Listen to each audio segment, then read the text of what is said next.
നടന്നു നടന്ന് അവസാനം എത്തിച്ചേർന്നത് വിശാലമായ മൈതാനത്തിലാണ്. മുമ്പിൽ ചരിത്രപ്രസിദ്ധമായ കോട്ടയാണ്. കുളിർമയുടെ കാറ്റ്, വെയിൽ മങ്ങിയ സായാഹ്നം. മൈതാനത്തിലെ റേഡിയോയിൽ വിഷാദമധുരമായ ഒരു ഗാനം ഒഴുകുന്നുണ്ട്. ശോകനിർഭരമായ പ്രേമഗാനങ്ങൾ എനിക്ക് ഏറ്റവും ഇഷ്ടമാണ്. പക്ഷെ ഒരു വിഷമമുണ്ട്, കേട്ടുകഴിഞ്ഞാൽ ഞാൻ കരഞ്ഞു പോകും. അല്പം വിശ്രമിക്കാം. കോൺക്രീറ്റ് ബെഞ്ചുകളിലും പുൽപ്പരപ്പിലുമായി ആളുകൾ ധാരാളമായിരുന്നു. തിരക്കിൽ നിന്നകന്ന് കോട്ടയുടെ പടിഞ്ഞാറേ ചെരുവിൽ ഒരു ഉയർന്ന പുൽത്തകിടിയിൽ ഞാനിരുന്നു. 2 വർഷങ്ങൾക്ക് ശേഷം ഞാൻ ഈ നഗരത്തിൽ വീണ്ടും വന്നെത്തിയിരിക്കുകയാണ്. 6 വർഷങ്ങൾ ഈ നഗരത്തിൽ ഞാൻ ജീവിച്ചു. അന്നെല്ലാം നിത്യവും വൈകുന്നേരം ഈ വഴിക്ക് പോകാറുണ്ട്. ചിലപ്പോൾ നിലാവിൽ തലയിൽ 1000 ചിന്തകളുമായി മൈതാനത്തിൽ ചുറ്റിത്തിരിയും. മാഞ്ഞു പോവാത്തൊരു ഭൂതകാല സ്മരണ പോലെ ഗംഭീരഭാവത്തിൽ നിൽക്കുന്ന ഈ കോട്ടയോട് എനിക്കൊരു ബഹുമാനം തോന്നിയിരുന്നു. ആദ്യമായി ഈ നഗരത്തിൽ ഒരു കോളേജ് വിദ്യാർത്ഥിയായി ഞാൻ വന്ന ദിവസം ഞാനിത് സന്ദർശിക്കുകയുണ്ടായി. ആ ദിവസം ഞാൻ ഓർക്കുന്നു. കോട്ടയ്ക്കകത്ത് ചുറ്റി നടന്നു. പട്ടാളക്കാരും പടക്കോപ്പികളും ഉണ്ടായിരുന്ന സ്ഥലമെല്ലാം ഗവൺമെന്റ് ഓഫീസുകളാണ്. പിന്നെ ചുവന്ന ചായം തേച്ച കനത്ത ഭിത്തിയിലുള്ള ആ കെട്ടിടം. അതിന്റെ ചുറ്റും നടക്കുമ്പോൾ അകത്തുനിന്ന് അനക്കങ്ങൾ കേൾക്കാം. അകത്ത് മറ്റൊരു ലോകമാണ്. ജയിൽ. ആദ്യമായി അതിന്റെ ചുറ്റും നടന്ന ദിവസം അതിനകത്ത് നിന്ന് ഒരു നീണ്ട നിലവിളി കേൾക്കുകയുണ്ടായി. പിന്നെ നിൽക്കാൻ കഴിഞ്ഞില്ല. 12 വർഷങ്ങൾക്ക് ശേഷമാണ് ഞാൻ വരുന്നത്. ആ കാലത്തെക്കുറിച്ച് ഓർക്കുമ്പോൾ കണ്ണുകൾ നനയും. ജീവിതം അന്നൊരു ജൈത്രയാത്രയായിരുന്നു. കലാകാരനും കാമുകനുമായ യുവാവാണ്. ഒടുങ്ങാത്ത പ്രതീക്ഷകൾ ജീവിതത്തിൽ നിറം പിടിപ്പിച്ചിരിക്കുന്നു. പോയ സുന്ദര ദിനങ്ങളെ, നിങ്ങളുടെ അസ്ഥിമാടത്തിൽ ഞാൻ ഇന്ന് കണ്ണുനീർ കൊണ്ട് പുഷ്പാർച്ചന ചെയ്യുകയാണ്. ജീവിതത്തിന്റെ കയ്പ് പിന്നീടാണ് അറിഞ്ഞത്. കാലത്തിന്റെ അടിയൊഴുക്കുകളിൽ പെട്ടെന്ന് ഞാനെങ്ങോ എത്തിച്ചേർന്നു. ഇന്ന് സിരകളിൽ ഈ വിരക്തം തിളയ്ക്കുന്നില്ല. കരളിൽ മാധുര്യമേർന്ന സ്വപ്നങ്ങൾ വിടരാറില്ല. ബന്ധുക്കളും സുഹൃത്തുക്കളും ഇല്ലാതെ, സ്വന്തമായി പാർപ്പിടമില്ലാതെ, സ്നേഹത്തിനു വേണ്ടി ദാഹിക്കുന്ന ആത്മാവുമായി മരുപ്പരപ്പിലൂടെ നീങ്ങുകയാണ്. ഇരുട്ട് വ്യാപിക്കുകയാണ്. ആടുകൾ കുറേശ്ശെയായി സ്ഥലം വിട്ടു തുടങ്ങി. ഇക്കാണുന്ന മനുഷ്യരെല്ലാം തിരിച്ചു പോകുന്നത് എവിടേക്കായിരിക്കും? അച്ഛനും അമ്മയും ഭാര്യയും കുഞ്ഞുങ്ങളും എല്ലാമുള്ള വീടുകളിലേക്ക്. ജീവിതം ഒരു സായാഹ്ന സവാരി. സുഖപ്രദമായി തോന്നുന്ന കൂട്ടുകാർ കാത്തിരിക്കുന്ന പാർപ്പിടങ്ങളിലേക്ക്. റേഡിയോ വിഷാദമധുരമായി വീണ്ടും പാടുകയാണ്. നേരം എത്രയായി കാണും? മുനിസിപ്പൽ ഓഫീസിന്റെ ഗോപുരത്തിന്റെ ഘടികാരത്തിൽ നോക്കി. 7:30 കഴിഞ്ഞു. അപ്പോൾ ഞാൻ വന്നിട്ട് എത്ര നേരമായി? ശരിക്കും ഓർക്കാൻ കഴിയുന്നില്ല. ഏതാനും ദിവസങ്ങളായി ബുദ്ധി ശരിക്കും പ്രവർത്തിക്കുന്നില്ലേ എന്നൊരു സംശയം. ഇടയ്ക്ക് തലയ്ക്ക് ലക്കില്ലാത്തതുപോലെ തോന്നും. കുടിക്കാതെ തന്നെ. ഇപ്പോൾ കുടിക്കാറില്ല. 3 കൊല്ലമായി മദ്യം തൊട്ടിട്ടില്ല. മൈതാനത്തിലെ നേർത്ത നിലാവെളിച്ചത്തെ വൈദ്യുത പ്രഭ നിഷ്പ്രഭമാക്കി. നിലാവ് പ്രകൃതിയുടെ മന്ദഹാസമാണ്. മനുഷ്യർക്ക് ആ മന്ദഹാസത്തെ കൂടി മറക്കാൻ കഴിയുന്നു. ഇപ്പറഞ്ഞത് ഒരു തത്വചിന്തയുടെ ശകലമാണോ? എനിക്കൊരു തത്വചിന്തകനായാലെന്താ? തിരിച്ചു പോകണമെന്നുണ്ട്. രാത്രിയിൽ ഹോട്ടൽ മുറിയിൽ കഴിച്ചുകൂട്ടണം. തലേ ദിവസം രാത്രിയിൽ ഒരു സ്വകാര്യ സ്ഥാപനത്തിലായിരുന്നു. ഓർക്കുമ്പോൾ അറപ്പ് തോന്നുന്നു. അവൾക്ക് നിൽക്കട്ടെ. എന്തായിരുന്നു അവളുടെ പേര്? ജമീല. അവൾക്ക് മാംസം മാത്രമേയുള്ളൂ, ഹൃദയം എന്നൊന്നില്ലെന്ന് തോന്നി. പിന്നെയും എന്തൊക്കെയോ ഓർത്തുപോയി. കഴിഞ്ഞുപോയ രംഗങ്ങൾ, നിമിഷങ്ങൾ കഴിഞ്ഞുപോയതറിഞ്ഞില്ല. ചുറ്റും നോക്കുമ്പോൾ മൈതാനം തികച്ചും വിജനമാണ്. വൈദ്യുത പ്രഭ അണിഞ്ഞു കിടക്കുന്ന വിജനമായ മൈതാനവും അപ്പുറത്തെ ഇരുണ്ട കോട്ടയും ഒരു സ്വപ്നലോകത്തെ ഓർമ്മിപ്പിക്കുകയാണ്. കോട്ടയുടെ ഇരുണ്ട നിഴൽപ്പാടിലാണ് ഞാൻ ഇരിക്കുന്നത്. ഏതാനും അടിയപ്പുറത്ത് അഗാധമായ കിടങ്ങാണ്. കോട്ടയും കിടങ്ങും നിർമ്മിക്കാൻ ആയിരക്കണക്കിന് ആൾക്കാർ വേല ചെയ്തിട്ടുണ്ടാവും. ആ കരിങ്കൽ കെട്ടുകളിൽ അവരുടെ കൈപ്പാടുകൾ പതിഞ്ഞിട്ടുണ്ടാകും. അവരെക്കുറിച്ച് ഒന്നും അറിയില്ല. കോട്ട നിർമ്മിച്ച സുൽത്താനെക്കുറിച്ച് ചരിത്ര പുസ്തകത്തിൽ നിന്നും പലതും പഠിച്ചിട്ടുണ്ട്. ഈ വിശാലമായ മൈതാനത്തിൽ ഒരു കാലത്ത് പടപ്പാളയങ്ങൾ നിറഞ്ഞു നിന്നിട്ടുണ്ടാകും. വെടിയുണ്ടകളുടെ ചീറലും പുകയും കുതിരക്കൊളുമ്പുകളുടെ ശബ്ദവും ഇപ്പോഴും ഈ അന്തരീക്ഷത്തിൽ തങ്ങി നിൽക്കുന്നുണ്ടെന്ന് തോന്നി. ഈ പുൽക്കൂമ്പുകളിൽ ചെന്നിണം പുരണ്ടിരിക്കണം. അഗാധമായ ഈ കിടങ്ങുകൾ മനുഷ്യ ശരീരങ്ങൾ കുന്നുകൂടി കിടന്നിട്ടുണ്ടായിരിക്കണം. ചോരയുടെ ചുവ ഒരു പക്ഷേ അതിലെ ചോര പുരണ്ട വെള്ളത്തിന് ഇപ്പോഴും കാണുമോ എന്തോ. മൂടൽമഞ്ഞ് ക്രമത്തിൽ ചുറ്റുപാടും വന്നു കയറുകയാണ്. കട്ടി കൂടി വരുന്ന മൂടൽമഞ്ഞ്. ഇവിടെ ഇക്കാലത്ത് പതിവില്ലാത്തതാണല്ലോ. നോക്കട്ടെ, ഇത് ഡിസംബർ ആണോ? എനിക്കൊന്നും ഓർക്കാൻ കഴിയുന്നില്ല. എല്ലാം അവ്യക്തമായ ഒരു യവനികയിൽ മൂടുകയാണ്. വൈദ്യുത ദീപങ്ങൾ ഇടയ്ക്കിടെ മങ്ങുകയും തെളിയുകയും ചെയ്യുന്നു. മൈതാനം പെട്ടെന്ന് ഇരുളിൽ മുങ്ങിപ്പോയി. ഇരുണ്ട നിശബ്ദത. നേരിയ ഭയം തോന്നി. കോട്ടയുടെ തെക്ക് മസൂരി പിടിച്ചവരെ പാർപ്പിക്കുന്ന സ്ഥലമുണ്ട്. പക്ഷേ എനിക്ക് ഭയമില്ല. ഒന്നിലും ഭയമില്ലാത്തവനാണ് ഞാൻ. നിശബ്ദതയെ വേദനിപ്പിച്ചുകൊണ്ട് ഒരു നേർത്ത സ്വരം അന്തരീക്ഷത്തിലൂടെ ഒഴുകി വന്നു. ഒരു കുരുവിക്കുഞ്ഞിന്റെ കരച്ചിൽ. അല്ല, ഒന്ന് ഓർത്തു നോക്കട്ടെ. വളരെ നേർത്ത ഒരു മനുഷ്യസ്വരം. ഗാനമാണ്. ആ നേർത്ത അലകൾ ഹൃദയത്തിൽ ഉറഞ്ഞുകൂടുന്നത് പോലെ തോന്നി. സുബേദ. എന്റെ സമീപത്ത് നിന്ന് ആരോ വിളിച്ചു. ആരാണത്? ഞാൻ ഞെട്ടിപ്പോയി. ഞാനാണ് സുബേദ. നീ എവിടെയാണ്? എടോ, തന്റെ പെൺപിറന്നവൾ ഇവിടെയല്ല എന്ന് കയർത്തു പറയാൻ ആദ്യം തോന്നി. പക്ഷെ പറഞ്ഞതിങ്ങനെയാണ്. സ്നേഹിത, ഞാൻ സുബേദയല്ല. ഒരു വെറും മനുഷ്യൻ. അയാൾ എന്റെ അടുത്തേക്ക് നീങ്ങുന്നത് തോന്നി. രാത്രിയുടെ മറവിൽ പ്രേമം നിറഞ്ഞ രണ്ട് ആത്മാക്കൾ കണ്ടുമുട്ടാൻ നിശ്ചയിച്ചത് ഇവിടെയായിരിക്കും. സുബേദ, അയാൾ കുറെ കൂടി ഉച്ചത്തിൽ വിളിച്ചു. ഞാൻ ചോദിച്ചു, നിങ്ങൾക്ക് തലയ്ക്ക് വെളിവില്ലേ? സുബേദ എവിടെ? ആരാണ് സുബേദ? പാവം, അവൾക്ക് നടക്കാൻ വയ്യ. എവിടെയവൾ? ഞാൻ വീണ്ടും ചോദിച്ചു, ആരാണ് സുബേദ? അറിയില്ലേ? അൻവർ ഖാന്റെ മകൾ. അൻവർ ഖാൻ? അതാരാ? പപ്പോയ്, ഇതറിയില്ലത്രേ. നിങ്ങൾ പുതുതായി ചേർന്ന ആളാണോ? ഇന്ന് വന്നതാണ്. മുമ്പും ഇവിടെ കണ്ടിട്ടുണ്ട്. സൈന്യത്തിലോ? ഏത് സൈന്യം? നിങ്ങൾ പട്ടാളക്കാരനല്ലേ? അല്ല. അതാണ് അറിയാഞ്ഞത്. അവൾ വരും. അവൾക്ക് നടക്കാൻ വയ്യ. എന്നാലും അവൾ വരാതിരിക്കില്ല. അയാൾ കുറെ കൂടെ അടുത്തേക്കിരുന്നു. ഇരുട്ടിൽ അയാളുടെ വെളുപ്പും ഉടുപ്പുകളും തിളങ്ങുന്ന അരപ്പട്ടയും കാണാമായിരുന്നു. നിങ്ങൾ ആരാണ്? അത് കേൾക്കാത്തതുപോലെ അയാൾ ചോദിച്ചു. അപ്പോൾ നിങ്ങൾ അവളെ കണ്ടില്ല? നിങ്ങൾക്ക് ഭ്രാന്താണ്. അവൾ സിത്താർ വായിക്കുന്നത് ഞാൻ കേട്ടു. അവൾക്ക് പാടാൻ അറിയാം. പ്രേമനൈരാശ്യം വന്ന ഒരു കാമുകൻ. തലച്ചോറിന്റെ ബാലൻസ് തെറിച്ചു പോയിരിക്കുന്നു. സുബേദ അയാളെ വഞ്ചിച്ചു കാണും. സുബേദ, നല്ല പേർ. ജമീലയും സുബേദയും. ജമീലയ്ക്ക് ശരീരം മാത്രമേ ഉള്ളൂ, ഹൃദയമില്ല. ഒരു പക്ഷെ പെണ്ണുങ്ങൾക്കൊന്നിനും ഹൃദയം കാണുകയില്ല. ഭംഗിയുള്ള മാംസം മാത്രം. നിശബ്ദമായ നിമിഷങ്ങൾ. അയാൾ പതുക്കെ പാടാൻ തുടങ്ങി. രാത്രി ഇരുണ്ടതാണ്. പ്രിയപ്പെട്ട സുബേദ, ഞാൻ തനിയെയാണ്. എന്റെ ഹൃദയം നാളെ തുടിക്കുകയില്ല. ഇരുട്ടിന്റെ മടിയിൽ ഞാൻ എന്നേക്കുമായി ഉറങ്ങാൻ പോവുകയാണ്. ജീവിതത്തിൽ നിലാവ് പൊഴിച്ച എന്റെ കൂട്ടുകാരി, നീ വരില്ലേ? ആ ഗാനത്തിന്റെ അലകൾ എന്റെ ഹൃദയത്തെയും അസ്വസ്ഥമാക്കി. ഈശ്വര, നോവ് തിന്നുന്ന എത്ര ആത്മാവുകളാണ് ഈ ലോകത്തിൽ.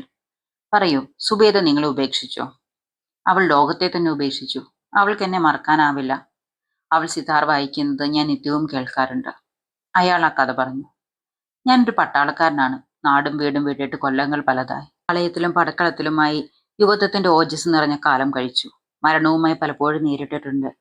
ചോരയും മൃതദേഹങ്ങളും കണ്ട് തഴമ്പിച്ചാണ് അയാളുടെ കണ്ണുകൾ. സുൽത്താനോടും അയാളുടെ പടനായകനായ അൻവർ ഖാനോടും അയാൾക്ക് യാതൊരു ശത്രുതയുമില്ല. അയാൾ കമ്പനി പട്ടാളത്തിലായത് അയാളുടെ കുറ്റമാണോ? പട്ടാളക്കാരനായി കഴിഞ്ഞാൽ പിന്നെ മനുഷ്യരക്തം ചിന്തനം. ശത്രുവിന്റെ എണ്ണം കുറയ്ക്കാൻ തൊഴിലായിപ്പോയി. സുൽത്താന്റെ സൈന്യങ്ങളുടെ വിവരം അന്വേഷിക്കാൻ സായിപ്പ് അയച്ചയാളാണ്. കാടിന്റെ അതിർത്തിയിൽ വെച്ച് അയാൾ സുൽത്താന്റെ പട്ടാളക്കാർ ബന്ധനസ്ഥനാക്കി. അബദ്ധം പണിയാതെ നോക്കേണ്ടതായിരുന്നു. പക്ഷെ അത് സംഭവിച്ചു പോയി. കീഴടങ്ങാതെ നിവൃത്തിയില്ലായിരുന്നു. തലയിൽ തോക്കിൻ ചട്ട വന്നിരിച്ചത് ഓർമ്മയുണ്ട്. ഓർമ്മ വന്നപ്പോൾ കൂരിരുട്ട് മുറിയിലാണ്. ഭിത്തികൾ കരികല്ലുകൊണ്ടാണ്. അയാൾ എവിടെയാണ്? ബുദ്ധി മങ്ങിയ പോലെ തോന്നി. ഒന്നും ഓർക്കാൻ കഴിഞ്ഞില്ല. സിതാറിന്റെ നേർത്ത സ്വരം ആദ്യമായി അയാൾ കേട്ടത് ആ കല്ലറയിൽ നിന്നാണ്. ഇരുണ്ട അന്തരീക്ഷത്തിലേക്ക് നീർപ്പാമ്പുകളെ പോലെ നേർത്ത ഗാനവീചികൾ കടന്നു വന്നു. വീണ്ടും ബോധക്ഷയമാണ്. എന്നിട്ട് കണ്ണു തുറന്നപ്പോൾ മുമ്പിൽ അൻവർ ഖാൻ ഉണ്ടെന്ന് നിൽക്കുന്നു. കരിപിടിച്ച റാന്തൽ പിടിച്ചുകൊണ്ട് ഒരു സിപ്പായിയും. അൻവർ ഖാന്റെ സ്വരം കല്ലറയ്ക്ക് മുകളിൽ ഒഴുങ്ങി. ചോദ്യങ്ങളാണ്. തന്റെ പക്ഷക്കാരുടെ താവളവും ആക്രമണ പരിപാടിയും അറിയുകയാണ് പടനായകന്റെ ആവശ്യം. അയാൾ ഒന്നും പറഞ്ഞില്ല. അൻവർ ഖാന്റെ ഭാവം മാറി. അരിശം കൊണ്ട് ചുവന്ന താടി വിറച്ചു. സിപ്പായി അയാളുടെ ഉടുപ്പൂരി. നഗ്നമായ പുറത്ത് അൻവർ ഖാൻ അരയിൽ നിന്ന് വലിച്ചൂരിയ തോൽവാരെടുത്ത് ഊക്കോടെ പ്രഹരിച്ചു. പടിയേൽക്കുമ്പോഴും അയാൾ പുളഞ്ഞു. 1, 2, 3 എത്രയാണെന്ന് അറിഞ്ഞില്ല. വേദനയോടെ അയാൾ. എന്നിട്ടും അയാൾ പറഞ്ഞില്ല. അൻവർ ഖാൻ പോയി. ഇടയ്ക്കിടെ അത് ആവർത്തിച്ചു. പലരും പരീക്ഷിച്ചു നോക്കി. അയാൾ പറഞ്ഞില്ല. ഒരു വലിയ സൈന്യത്തിന്റെ മുഴുവൻ നാശമാണ് അയാളുടെ നാക്കിൻ തുമ്പത്ത് കിടക്കുന്നത്. വേദന കടിച്ചിറക്കിക്കൊണ്ട് അയാൾ കിടന്നു. തണുത്ത കരിങ്കല്ലിൽ അയാളുടെ ചോരത്തുള്ളികൾ ഇറ്റുവീണു. കല്ലറയുടെ വാതിലടഞ്ഞു കഴിയുമ്പോൾ അയാൾ കരിങ്കല്ലിൽ മുഖം അമർത്തിക്കൊണ്ട് വിങ്ങിക്കരയും. ഒരായുധം കിട്ടിയിരുന്നെങ്കിൽ, കൂർത്ത എന്തെങ്കിലും ഒന്ന്, അത് ആനന്ദത്തോടെ സ്വന്തം കരലിൽ താഴ്ത്താമായിരുന്നു. കല്ലുവാതിലിന്റെ വിടവിലൂടെ സിതാറിന്റെ നേർത്ത സ്വരം അപ്പോഴും ഒഴുകി വന്നു. ഗാനവും വേദനയും, ചമ്മട്ടിയും സിതാറും. ഇനി എപ്പോഴാണ് വാതിൽ തുറക്കുന്നതെന്ന് പ്രതീക്ഷിച്ചുകൊണ്ട് അയാൾ കിടന്നു. അപ്പോഴും സിതാർ മൂളുകയാണ്. അൻവർ ഖാൻ അവസാനമായി അറിയിച്ചു. അടുത്ത പ്രഭാതത്തിനുള്ളിൽ സംസാരിച്ചില്ലെങ്കിൽ അയാൾക്ക് ലോകത്തോട് യാത്ര പറയാം. മരണം ആശ്വാസമായിരുന്നു. ഏറ്റവും ക്രൂരമായ വധമാണ് അൻവർ ഖാൻ ഒരുക്കി വെച്ചിരുന്നത്. കാലുകൾ പടക്കുതിരയുടെ കാലിൽ കെട്ടി ഇരുവശത്തേക്കും ഓടിച്ചു ചീന്തിക്കളയുക. നിമിഷങ്ങൾ ഓരോന്നായി കടന്നുപോയി. അയാൾ ക്രമത്തിൽ മരണത്തോടടുക്കുകയാണ്. നേരം പാതിരോടടുത്ത് കാണും. കോട്ടയ്ക്കകം ശാന്തമാണ്.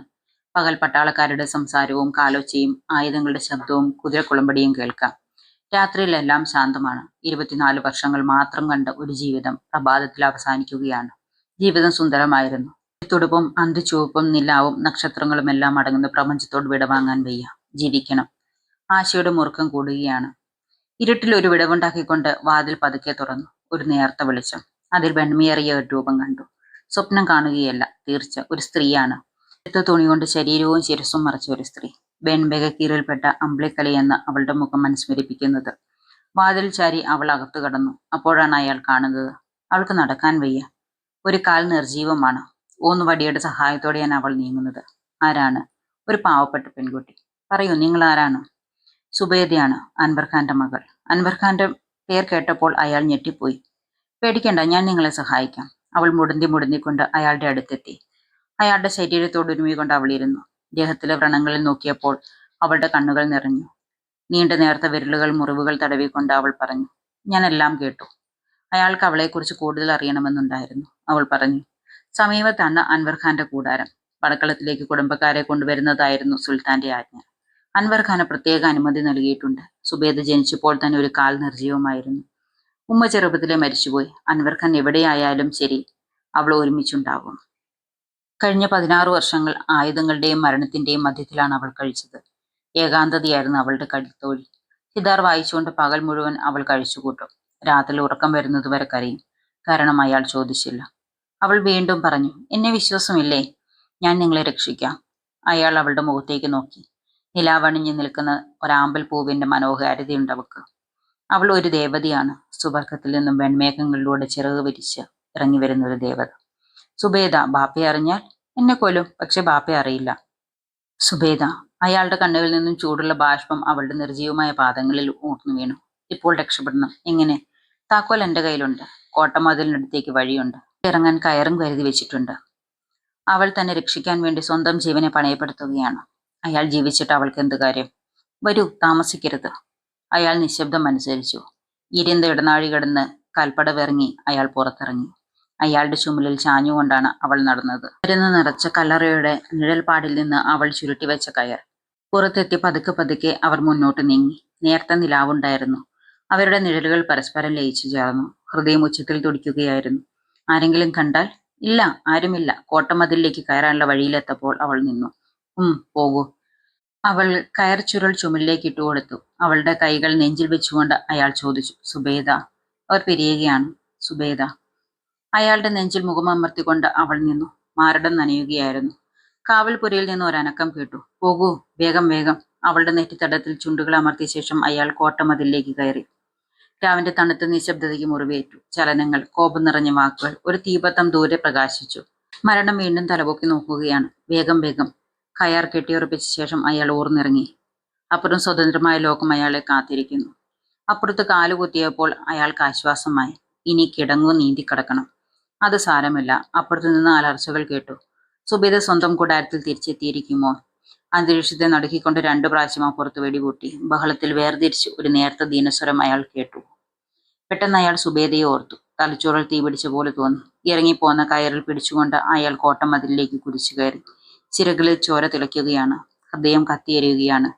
കോട്ടമതിലിന് മുകളിൽ നീണ്ടു നിവർന്നുകൊണ്ട് അയാൾ ശത്രുവിനെ വെല്ലുവിളിച്ചു. ഒരിക്കൽ കൂടി തോക്ക് ഗർജിച്ചു. സുബേദ. അയാൾ ഇരുട്ടിന്റെ അഗാധത്തിലേക്ക് താണുപോയി. അതിൽ പിന്നെ അയാൾ സുബേദയെ കണ്ടില്ല. അവൾ സിതാർ മീട്ടിക്കൊണ്ട് അയാളെ തിരിഞ്ഞു നടക്കുന്നുണ്ടാകും. കാണാതിരിക്കില്ല. വിദൂരതയിൽ നിന്നും വീണ്ടും നേർത്ത സംഗീതം ഒഴുകി വന്നു.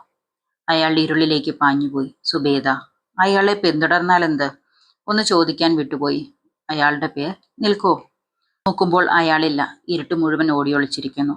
മൈതാനവും കോട്ടയുമെല്ലാം ഒരു സ്വപ്നലോകം പോലെ വിജനമായി കിടക്കുന്നു. ദൂരെ നിന്നും ഒരു നേർത്ത ഗാനം ഒഴുകി വരുന്നുണ്ടോ?